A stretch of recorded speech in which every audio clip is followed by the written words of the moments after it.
você abra a Bíblia no livro de Juízes 4, verso 1. Diz assim: E aconteceu que logo depois da morte de Eude, novamente os filhos de Israel praticaram o que Yahvé, o Senhor, condena. Assim o Senhor Deus os entregou nas mãos de Jabim, rei de Canaã, que dominava em Azor. O comandante do seu exército era Sísera, que habitava em Arosete-Agoim. Os israelitas se lamentaram e clamavam a Yahvé, porque Jabim, que possuía 900 carros de ferro, os estava subjugando há 20 anos. Nessa época, Débora, uma profetisa, casada com Lapidote, julgava e liderava Israel. Ela sentava-se debaixo da conhecida tameira de Débora, que ficava entre Ramá e Betel, nas montanhas de Efraim. E os filhos de Israel costumavam vir até ela para que ajuizasse sobre suas causas e questões.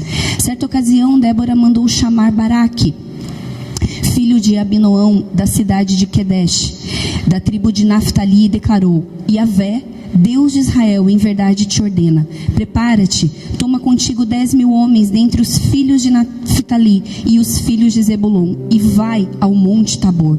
Eis que farei com que Sísera, o chefe do exército de Jabim, marche com seus carros e suas tropas até o rio Quizon, a fim de guerrear contra ti.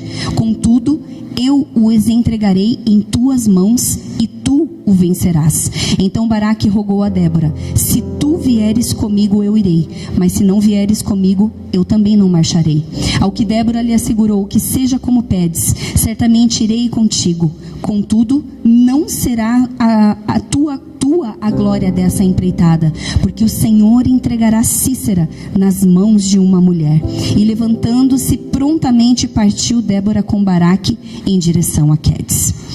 Esse livro de Juízes, ele tem muitos ensinamentos. O primeiro princípio que Deus nos traz a respeito desse livro é a constância de Deus e a inconstância de homens. Inúmeras vezes, quando você lê esse livro, você percebe Deus falando: e o povo de Israel fazia o que era mal aos olhos de Deus. O tempo todo você vê, do início ao fim, esse livro citar esse versículo. E esse livro, ele é o 7º livro da Bíblia, é um livro histórico. Ele tem 21 capítulos e tudo isso tem um significado para Deus. 21 capítulos fala de hábito. O número 7 fala a respeito da totalidade de Deus. E eu entendo que em tudo isso Deus, ele quer fazer algo no nosso meio. Entenda que no livro de Juízes houveram 12 juízes.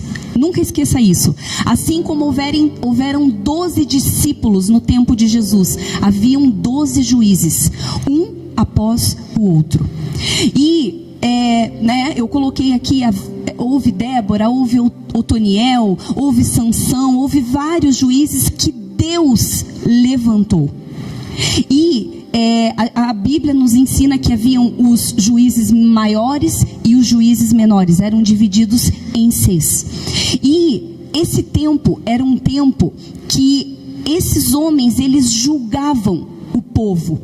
Deus levantava esses homens eram escolhidos por Deus para julgar as situações do povo.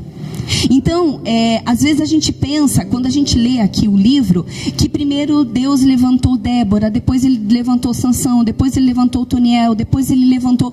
Mas não eram concomitantemente. Deus levantou cada juiz em uma tribo, para que esses juízes, esses homens que eram, aos olhos de Deus, eles eram íntegros, eles eram leais, eles eram fiéis, eles fossem boca de Deus para aquele povo. E o que acontecia naquele tempo? O povo de Israel, eles faziam muitas vezes o que era mal aos olhos de Deus. Por quê? Porque eles se contaminavam, eles se misturavam com os demais povos. Então Deus, ele deu uma direção para o povo de Israel.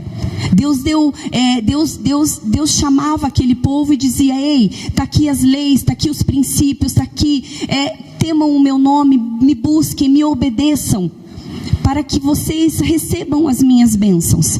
E aí o que acontecia? O povo de Israel se misturava com aquele povo e eles começavam a viver o quê? Opressões. Só que o que acontecia? O povo, quando eles estavam vivendo isso, eles voltavam diante de Deus, clamavam, choravam por misericórdia e pediam perdão. E a palavra de Deus diz que todas as vezes que esse povo ele pedia perdão, Deus ele olhava para aquele povo com compaixão, com misericórdia. Ele não aguentava ver aquele povo sofrer, e ele sempre levantava quem? Um juiz. Ele sempre levantava um homem ou uma mulher para ser um libertador naquela época. Então grava aí, Deus ele sempre vai correr os olhos dele sobre a terra, buscando homens e mulheres dispostos a quem ele possa usar. Deus ele não precisa da sua inteligência, da sua habilidade, ele precisa da sua disponibilidade e da sua obediência. E esse tempo era um tempo que quando Deus ele levantava homens, após eles vencerem a guerra, a Bíblia diz assim: e havia paz em Israel. Havia paz 40 anos, havia paz 80 anos. A gente via que através daqueles homens, Deus levantava e dava estratégias para eles. E Deus trazia paz para os filhos dos filhos, assim como a palavra dele promete. E esse povo, eles viviam num tempo muito parecido com o nosso. Um tempo de opressão, um tempo de pecado, um tempo de iniquidade. E lá, se a gente voltar um pouco à história, a gente vai entender que Deus ele levantou Moisés, né, para libertar lá o povo do Egito. Depois da morte de Moisés, ele levanta Josué. Josué morre. Depois que Josué morre, vem quem? Vem os juízes, porque haviam ainda terras. Josué já havia conquistado, né, a terra prometida, mas haviam mais terras para que eles pudessem ir conquistar. E aí Deus ele começa a levantar homens e mulheres para tirar o povo dessa opressão. E esse tempo que eles viviam era um tempo chamado teocracia. O que isso quer dizer, pastora? É quando Deus governa o povo. Então hoje a gente vive na democracia, né? Então, e naquela época não. Hoje nós vivemos através, né, do voto. O povo escolhe quem vai governar. Mas naquela época não. Aquela época era Deus quem governava. E aqui no tempo de Juízes nós estamos vivendo exatamente esse tempo onde Deus governa. O que eu entendo que Deus está falando conosco? Ele quer governar sobre nós. Ele quer governar sobre a igreja. Ele quer governar sobre o seu povo. Ele quer governar sobre a minha, sobre a sua vida. Porque essa sempre foi a intenção de Deus. Essa sempre foi a intenção de Deus desde o início. Mas quando a gente vai ler, a gente vê que em todo tempo os homens faziam o que era mal aos olhos de Deus. E o versículo chave que está lá em Juízes 18 verso 1, ele diz assim, olha: nesse tempo não havia rei em Israel, e as tribos estavam em busca de uma terra para se estabelecer, porquanto ainda não havia recebido a sua herança entre as tribos de Israel, e eles faziam o que era bom aos seus olhos. Cada um fazia o que queria, cada um fazia o que achava que era certo, cada um fazia aquilo que entendia que era bom. Então, era um tempo de muitos problemas, de muitos conflitos. E aí, o que acontece? Deus, ele queria estabelecer o governo dele sobre o homem. A intenção de Deus era sempre mostrar para o povo, desde lá do deserto, as suas leis, os seus princípios, os seus mandamentos, e que eles precisavam viver de acordo com aquilo, entendendo que Deus era um Deus santo, buscando viver em santidade para expressar quem Deus era. Quem Deus era. E o desejo de Deus não era nunca colocar um ser humano para governar o homem. O desejo de Deus sempre foi colocar e deixar Ele mesmo ser o rei do seu povo. E ali em Deuteronômio, quando a gente volta um pouquinho, Deus ele dá uma ordem para o povo. Ele foi, né? Quando ele foi dar a promessa lá da terra prometida, o que ele falou? Olha, gente, eu vou dar uma terra boa, eu vou dar uma terra que emana leite e mel. Só que entendam algo, tem um povo vivendo lá. Tem um povo que não tem os mesmos princípios. Tem um povo ali que não tem os mesmos valores. E eu quero dizer algo para vocês. Por favor, não façam aliança com eles. Vão, conquistem aquela terra, mas não façam. Antes de vocês entrarem nessa terra, expulsem esses inimigos de lá. Só que o que acontecia? Israel desobedecia. Todas as leis que vinham de Deus, eles desobedeciam. Entenda, eu quero que você abra comigo ali, Deuteronômio 7. Abra lá, Deuteronômio 7. Ou acompanha comigo na projeção, a partir do capítulo 1. Olha o que Deus ele falava para o povo, e ele fala isso hoje para mim e para você. Essa palavra é atual, ela é para minha e ela é para a sua vida, entenda isso. Quando Yahvé teu Deus te houver feito entrar na terra prometida para possuí-la, Ele próprio expulsará diante de ti nações muito mais numerosas do que tu, os hititas, os gigazeus, amorreus, cananeus, ferezeus, heveus, jebuseus. São 7 nações maiores e mais poderosas que tu. E quando o Senhor teu Deus entregá-las a ti, tu a derrotarás e a sacrificarás como anátema, como maldição. Não estabelecerás com elas qualquer tipo de aliança, e nem as tratarás com piedade. Não celebrarás matrimônio com qualquer pessoa de lá, eles não podiam se dar em casamento. Não concederás tua filha a um de seus filhos, e nem aceitarás uma de suas filhas como esposa para teu filho, pois deste modo teu filho se afastaria da minha presença para servir outros deuses. Olha o que o Senhor, isso aqui era o que o Senhor estava dizendo. A ira do Senhor se inflamaria contra vocês e rapidamente vos aniquilaria. Eis como deveis tratá-los: demolir os altares, despedaçar suas estacas, colunas, cortar os postes, queimar as imagens, pois tu és um povo consagrado. Ei, você e eu, nós somos um povo consagrado, separado. A Bíblia diz que nós somos tesouro de Deus. Foi a ti que o Senhor teu Deus escolheu dentre todos os povos. Pensa, quantos milhões de pessoas existem? Ele escolheu ele escolheu você. Ele nos escolheu sobre todos os povos da face da terra, para seres o meu povo querido, um tesouro pessoal. E foi essa a instrução que Deus deu até o verso 11. Depois você pode ler. E aqui é um tempo que o povo está no deserto. Eles estão, indo em direção à terra prometida, e Deus deu essa ordem para eles. A gente precisa entender um pouco esse contexto para vocês entenderem aonde eu vou chegar. Deus ele dá uma instrução: não façam aliança. Não façam alianças. Se vocês não fizerem alianças com esse povo, eu mesmo, Deus dizia, eu mesmo vou retirar os inimigos, eu vou destruí-los, eu vou expulsá-los para vocês. E aí, quando a gente começa a pensar, puxa, mas por que Deus escolheu a terra de Canaã? Por que Canaã? Da onde? Por que Deus escolheu? Será que Deus escolheu Canaã aleatoriamente? Não.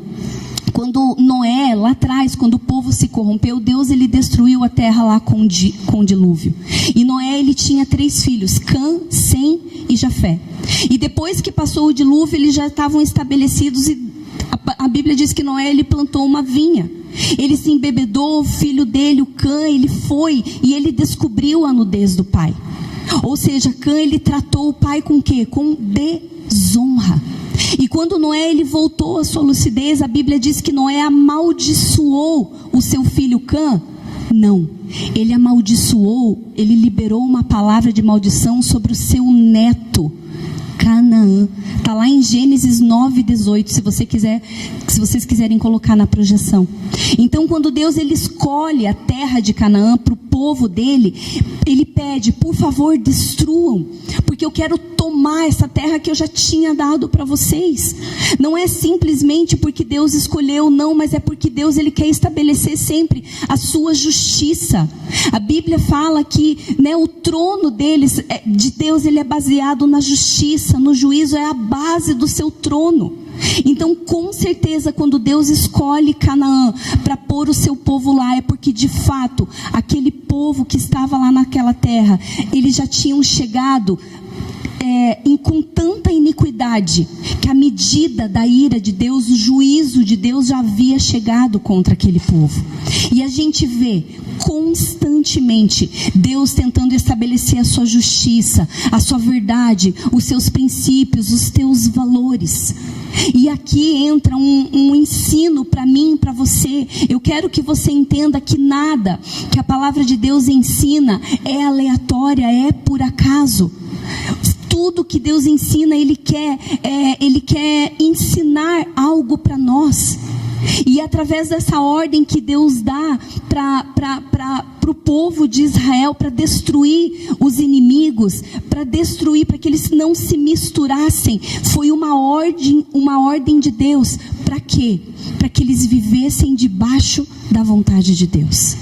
Mas os homens, eles escolhiam viver conforme a sua vontade e conforme o seu desejo. E aí o que acontece? Quando a gente desobedece, a gente começa a romper os nossos relacionamentos com Deus. A gente começa a romper a nossa aliança, a gente começa a romper a nossa intimidade, a gente começa a romper, porque as coisas que a gente escolhe fazer não agrada mais a Deus. É a mesma coisa quando Deus fala para Abraão: Abraão, você precisa se despedir de Ló, não é mais tempo. Eu tenho algo novo para a tua vida. Eu tenho algo para te dar. Agora, o que eu vou fazer com você, com a tua vida, Ló já não faz mais parte disso. Quando Deus fala, sai da tua terra, sai da tua parentela e vai para um lugar, é porque Ele tinha um propósito com Abraão. E muitas vezes a gente acha na nossa cabeça, na nossa ideia, que nós somos mais inteligentes do que Deus, que a gente é mais sábio do que Deus, e não é. O povo de Israel não obedeceu aquilo que Deus havia pedido. E a gente precisa entender que uma meia obediência, ela não vale para Deus. Se Deus falar algo para você, você tem que cumprir exatamente a palavra que Ele te pediu. A gente precisa obedecer tudo que Ele diz, para que essa obediência ela gere bênção sobre nós. Deus, Ele tem uma aliança, Ele é fiel conosco. E a gente precisa entender que Ele tem um propósito em todas as coisas. Deus, Ele tem uma aliança, assim como Ele tinha uma aliança com o povo de Israel, Ele tem uma aliança comigo e com você. Talvez Deus está falando para alguns hoje: ei, cuidado com as suas alianças. Cuidado com alianças na sociedade. Cuidado com alianças de relacionamento. Cuidado com amizades que você está escolhendo. Cuidado. Aí você fala: não, pastor, mas isso não tem nada a ver. Cuidado, isso é uma cilada. Isso é um caminho muitas vezes que vai levar você para uma destruição. Eu fui procurar o significado no hebraico da palavra cilada. Vem do original mokesh, que significa uma armadilha para você cair, para destruir a tua vida. Então Deus está dizendo isso para você: ei, olha, eu sei o que é melhor para você. Não vai por esse caminho, às vezes você não vai dar conta. O mundo espiritual, Satanás e seus demônios, eles estão ao nosso derredor, tentando matar, roubar, destruir. E muitas vezes a gente fica distraído, a gente fica alienado. Ele está levantando em todo tempo armadilhas contra a nossa vida. E muitas vezes eles encontram brechas na nossa desobediência. Eles encontram. Muitas vezes a gente fica preso nas nossas próprias desobediências. Muitas vezes a gente fica preso nas nossas próprias armadilhas. A Bíblia fala isso. A Bíblia fala a respeito disso. Por isso, cuidado. Deus está trazendo um sinal para você. Cuidado esse caminho que você está escolhendo. Cuidado esses relacionamentos. Cuidado. Cuidado por onde você está andando. Talvez esse não é o lugar que Deus tem para você. E quando a Bíblia usa o verbo juiz, ele levanta os juízes para julgar. Ele tem dois significados: o significado de exercer justiça e governo. Esse é o objetivo maior que Deus tem na minha e na tua vida. A gente precisa entender que quando Deus nos escolhe, Ele vai nos separar. Ele vai nos separar daquilo que nos contamina. Cada inimigo desse tem um significado espiritual. E a gente precisa entender que muitas vezes Deus, ele não vai fazer algo que você precisa fazer. Você precisa se posicionar. A gente precisa tomar cuidado. O inimigo, nós estamos em guerra, e o inimigo, ele está levantando muitas ciladas e muitas armadilhas. E sabe como que eu tenho visto que tem sido essas armadilhas? Através da concupiscência dos nossos olhos. A gente tem sido levado pela ganância. A gente tem sido levado pela cobiça. A gente tem sido levado a correr o dia todo atrás de dinheiro. Exatamente como Eva, ela caiu porque ela viu aquele fruto, ela viu que era bom. A gente tem que cuidar, porque o inimigo, ele tem uma estratégia na nossa vida que é muito sutil. A gente não consegue perceber. A gente não consegue muitas vezes entender, mas ele vai desviando você sutilmente, mostrando que aquilo é algo bom, ou aquilo é uma saída, ou aquilo, sabe? Mas não é. Ele tem coisas espirituais, ele tem planos espirituais. Deus quer que você volte os olhos para Ele. Ele tem promessas, propósitos, chamado, dons para liberar sobre a sua vida. Ele quer te usar. Ele está procurando corações disponíveis.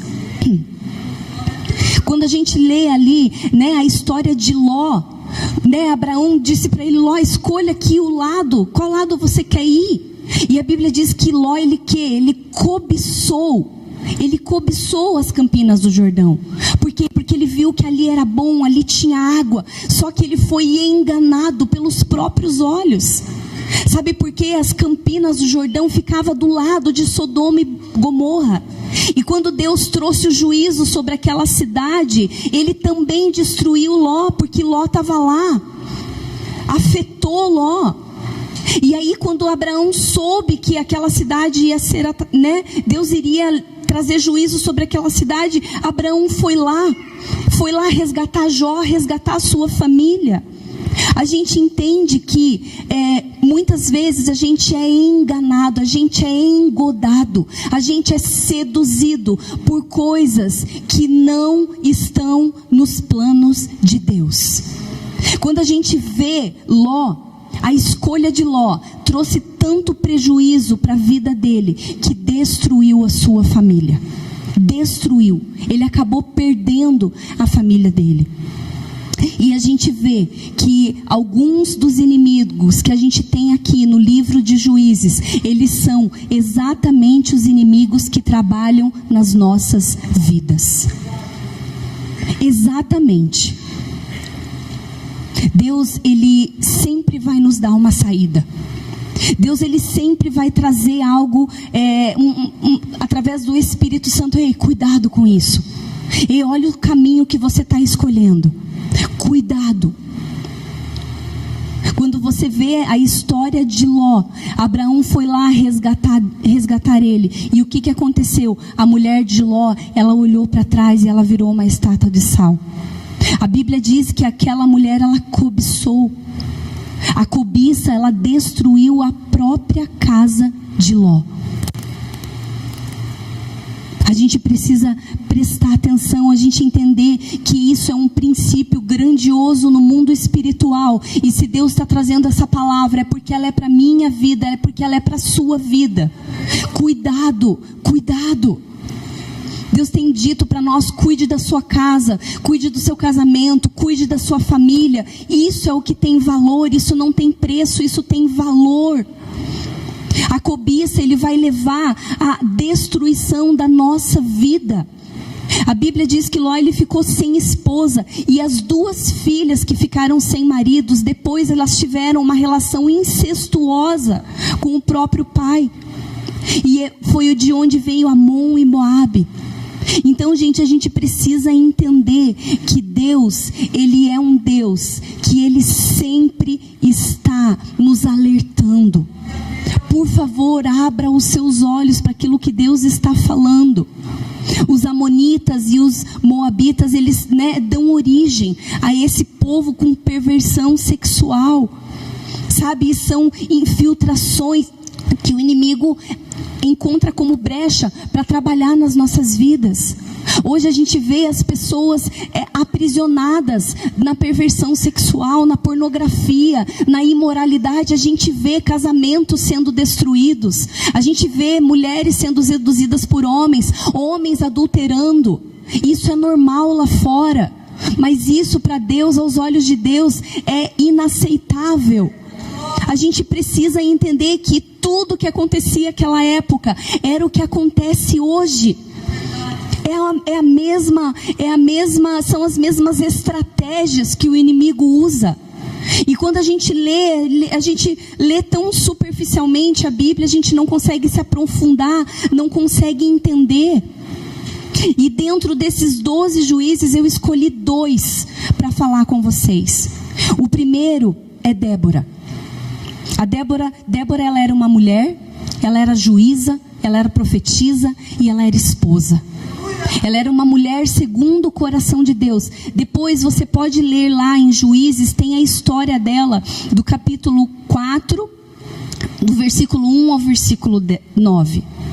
E ela foi levantada como alguém para julgar. Ela foi, gente, é uma mulher que ela foi escolhida pelo próprio Deus.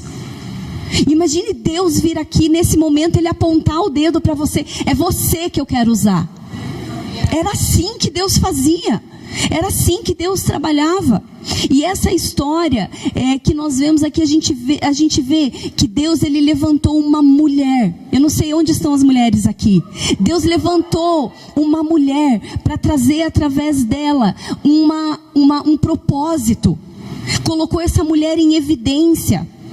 Uma mulher, Deus, ele busca mulheres corajosas, mulheres fortes, mulheres sábias. E essa mulher, Débora, ela teve uma coragem que homens não tiveram. Entenda isso. Às vezes você pensa, você fica muitas vezes esperando o seu marido entrar nesse lugar, mas muitas vezes Deus está chamando você para dobrar o seu joelho, se colocar como intercessora, começar a orar por ele, pela sua família, pela salvação dele, pelos seus filhos. Não tenha medo, seja forte, seja corajosa.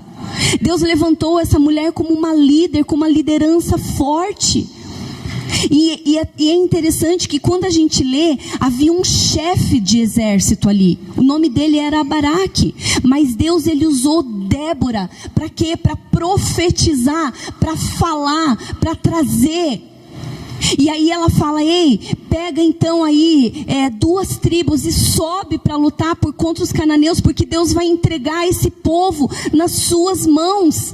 Ela chama Baraque, ela fala: ei, vai lutar. Deus já falou para mim, ele entregou isso. Os inimigos estão nas tuas mãos. E a Bíblia diz que Baraque disse: eu vou.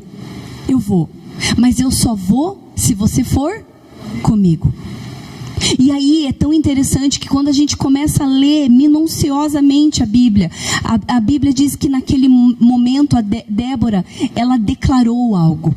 Ela diz assim, que ela profetizou que a honra daquela vitória, daquela guerra, não seria dada a ele, mas seria entregue a uma mulher. E aí, quando ela declarou aquilo, foi o quê? Foi uma palavra profética. Ela fala assim para Baraque: eu vou com você. Eu vou com você. Deus vai entregar os inimigos nas tuas mãos, mas essa honra vai ser entregue na mão de uma mulher. Ela libera uma palavra profética. Eu quero dizer para você, mulher, que a tua boca não foi feita para amaldiçoar, não foi feita para murmurar, ela não foi feita para nada disso. Ela foi feita para profetizar, para abençoar. E eu quero que o Senhor te dê essa coragem, te dê essa ousadia. Se você puder levantar essa mão aí bem alto, isso, a sua mão, diga: eu recebo essa coragem. Isso. Deus quer levantar, Ele quer levantar homens e mulheres, Ele quer levantar profetas, Deus quer levantar homens segundo o coração dEle. Saia desse lugar de comodismo, por favor. Saia desse lugar e entenda que Deus, Ele quer te usar. Quando a gente olha, né, para Débora, a gente vê uma mulher tão ousada. Só que quando ela profetiza, e a gente lê o restante aqui na história, nos versículos, a gente vê que Deus não levanta ela para matar o inimigo. Deus levanta uma outra mulher chamada Jael. E quando a gente olha para essa mulher é uma mulher comum. É uma mulher simples. É uma mulher de dentro de casa. É uma mulher que ninguém conhecia o nome dela. Deus usou ela com as armas que ela tinha nas suas próprias mãos. Entenda que Deus vai levantar sim homens e mulheres proeminentes que sejam conhecidos nas redes sociais. Deus vai levantar pessoas para usar, para que Ele use com destaque, para falar através deles, sim. Mas eu quero dizer para você, mulher, que Deus também escolhe mulheres comuns, mulheres simples, mulheres dentro das suas casas, para fazer o propósito dEle. Ele usou Débora para profetizar. Talvez aquela mulher era uma mulher que tinha um espírito de liderança muito forte. Ela era dominante, ela era falante, ela era ousada, ela era corajosa. Mas Deus também olhou para Jael, uma mulher simples, uma mulher comum, uma mulher que ela simplesmente se disponibilizou. E aí a Bíblia diz que hoje nós não podemos nos acovardar. E sabe, olha como Deus faz. Pense, era uma guerra para conquistar uma nação. Imagine, talvez o inimigo olhando para Jael. Talvez Jael não era nenhum tipo de ameaça para o inimigo. Talvez Satanás olhava para ela e falava assim: mas essa daqui eu não preciso nem me preocupar. Deus pega essa mulher. Deus pega, pense, eu estou falando para a mulher, mas eu quero que você, homem, também se coloque nisso. Deus pega essa mulher dentro da sua casa. Ela era uma mulher do lar. As pessoas não conheciam dela. Mas entenda que ela não era uma mulher alienada. Ela não era uma mulher distraída. Mas ela era uma mulher alinhada. Ela era uma mulher antenada. O coração dela estava alinhada com Deus. E isso é uma lição para mim e para você. Eu não sei qual que é a estação que você está vivendo. Eu não sei se você está sendo escondido nos bastidores, mas se você está sendo vista lá nas redes sociais num holofote. Mas Deus, Ele quer ter para Ele mulheres e homens segundo o seu coração. E Deus, Ele usa quem Ele quer, da maneira que Ele quer, do jeito que Ele quer, na hora que Ele quer. Ele usa quem Ele levanta, Ele usa quem Ele quiser. Ele levanta uma mulher dentro da sua casa para salvar uma nação. Você tem noção disso? Você tem noção da grandeza disso? E foi Jael, quando aquele chefe dos inimigos entrou dentro da casa dela, ela usou as ferramentas que tinham nas suas mãos. E foi ela que pegou uma estaca e cravou na cabeça daquele homem e matou ele. Foi ela que destruiu o chefe dos inimigos. Foi ela que recebeu a estratégia de Deus, uma estratégia pontual, certa, ouviu a voz, discerniu, entendeu. E não foi gritando, e não foi fazendo escândalo, não, ela foi discreta, mas ela foi obediente. Eu não tenho tempo para ler a história de Débora e Jael, mas eu quero muito que na sua casa você leia essa história. Está um pouco à frente ali do capítulo 4, na continuação. E Jael, com tanta simplicidade, às vezes você pensa: meu Deus, mas quem eu sou para Deus me usar? Eu não sei falar. Por onde eu começo? Deus, Ele está esperando a sua disponibilidade só para dizer: eis-me aqui, eis-me aqui. Aquela mulher matou aquele homem com toda a coragem. A Bíblia diz que ela pegou um cobertor, cobriu ele, deu um copo de leite para ele. Depois eu estava lendo, o leite, ele dá sono.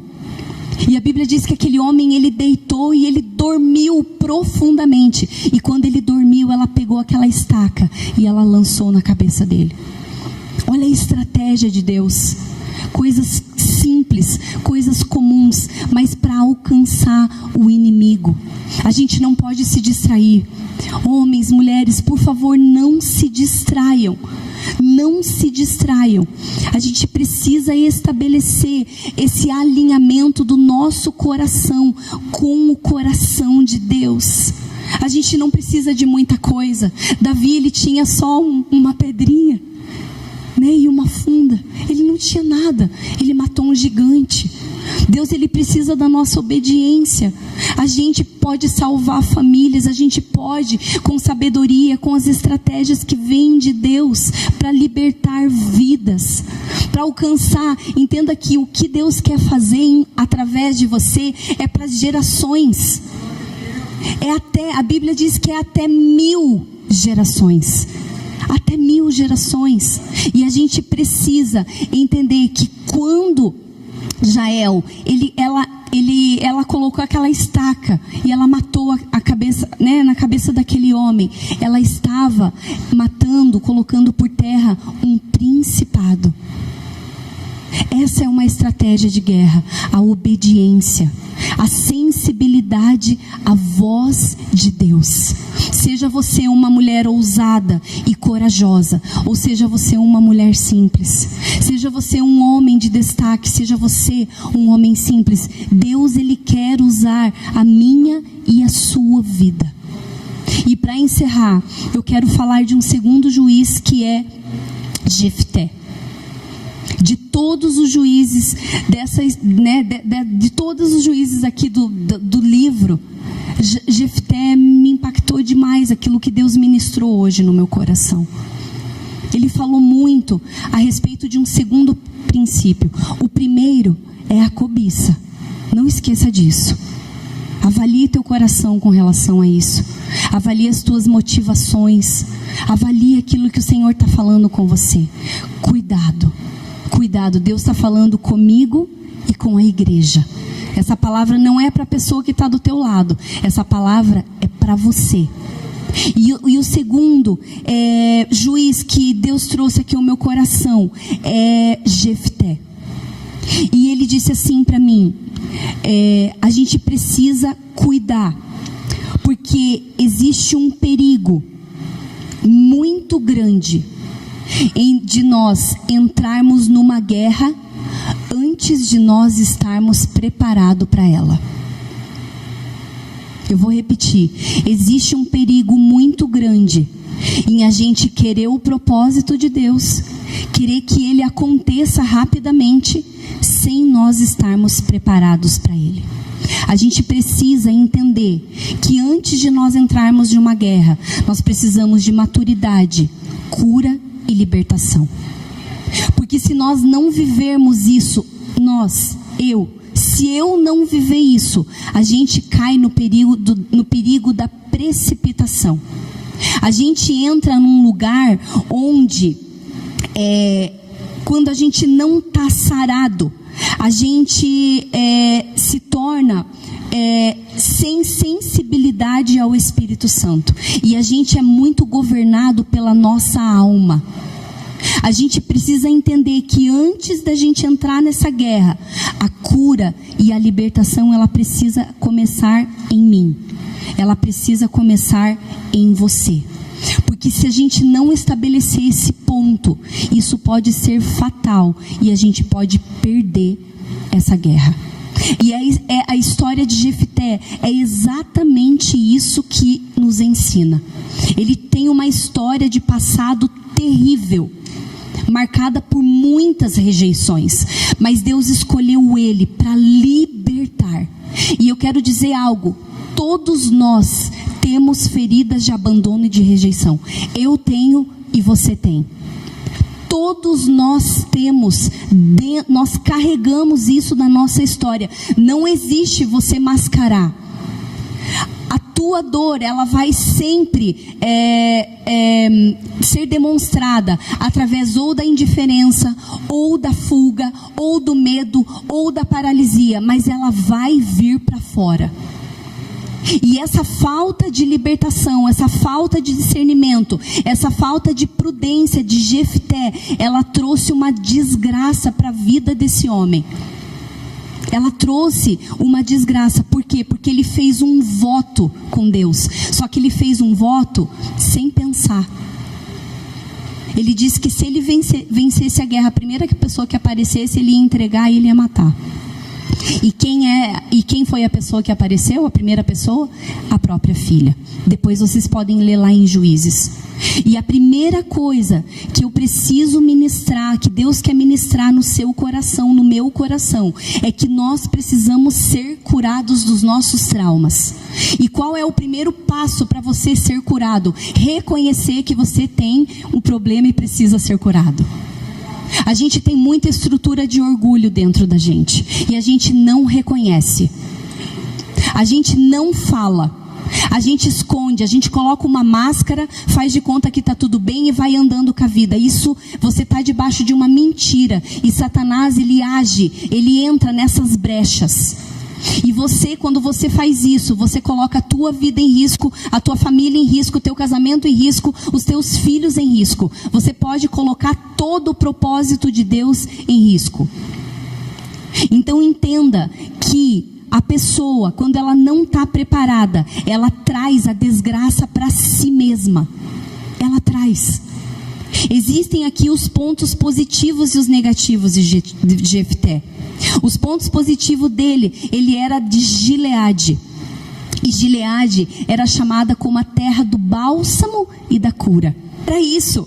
Então era um lugar abençoado, era uma cidade famosa, né? Os filhos, eles tinham força, saúde. A Bíblia diz que ele, Jefté, era um homem corajoso, ele era guerreiro, ele tinha um potencial de liderança, ele servia a Deus. Porém, ele tinha uma dor. Porém, ele tinha um trauma. E isso é muito sério.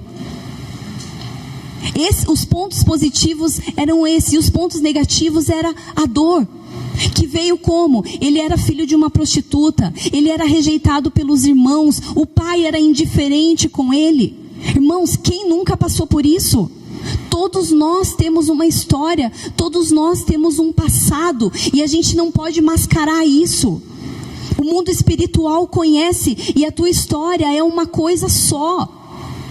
A gente precisa entender que quando o inimigo trabalha, ele trabalha de uma maneira geral. Ele vai trabalhar com Jefté, a indiferença do pai, a ausência da mãe. Aí ele pega a mãe, trabalha na mãe, na vergonha por ela ser uma prostituta. Aí ele trabalha no pai, que era um homem passivo. Então ele trazendo culpa sobre ele. Então ele sempre vai trabalhar nos nossos corações, gerando essas dores que nos afasta do relacionamento com Deus, que gera em nós a marginalização, a bastardia. O que é a bastardia? É quando o filho é gerado fora do casamento. Todo mundo acha que está, cansado de ouvir isso. Então a gente precisa entender que o mundo espiritual, ele trabalha por debaixo de leis.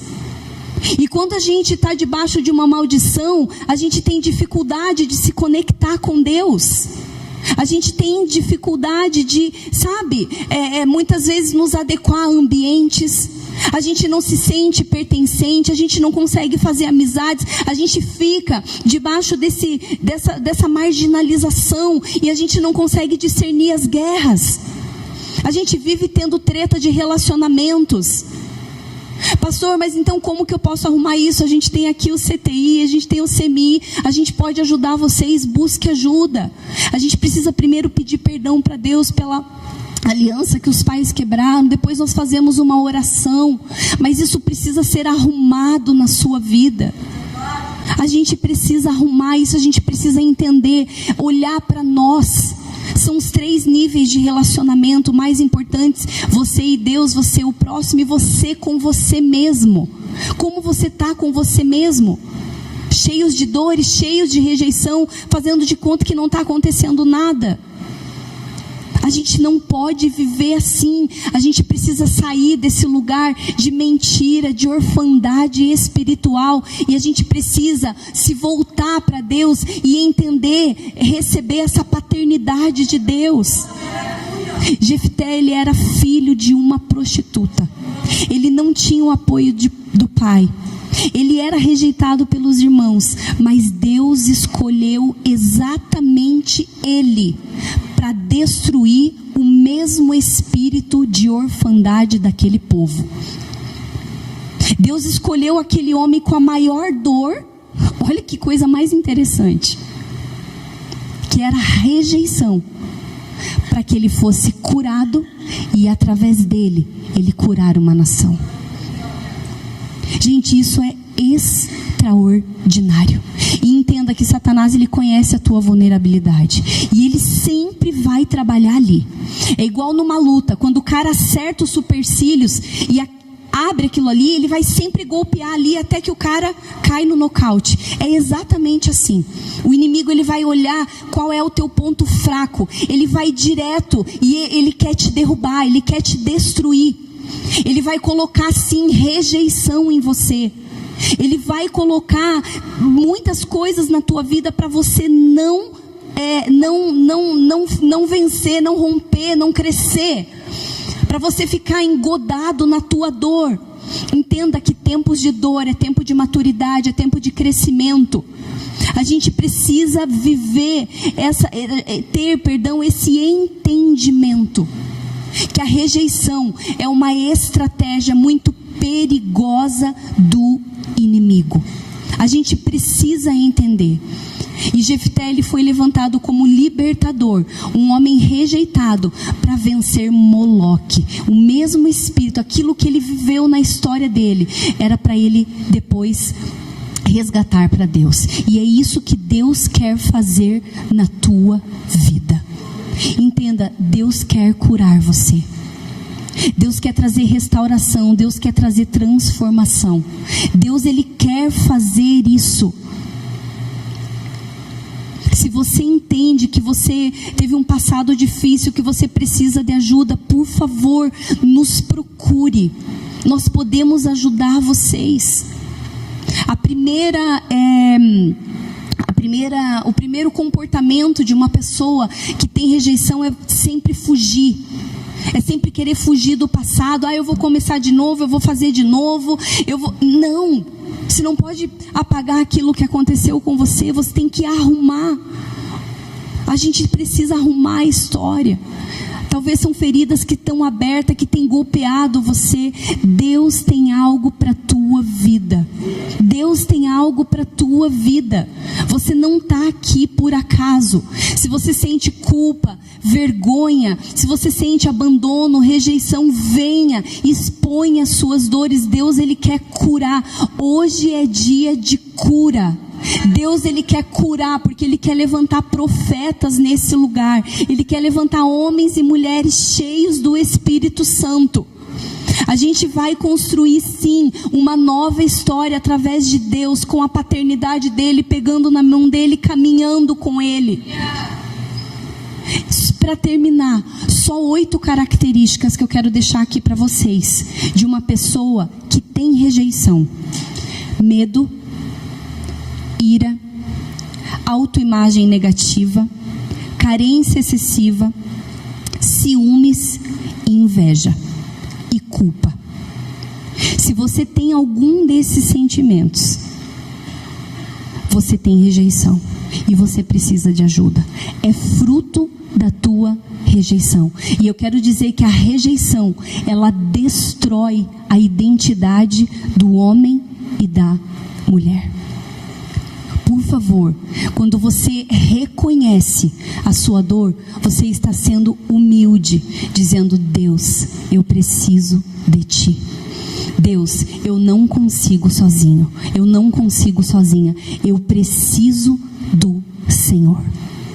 Ele quer levantar eu e você como libertadores, como profetas, como juízes, para gerar governo, autoridade, justiça e verdade de Deus. Cuidado com essas 2 estratégias que o inimigo tem usado para nos derrubar: a cobiça e a rejeição. Cuidado, cuidado.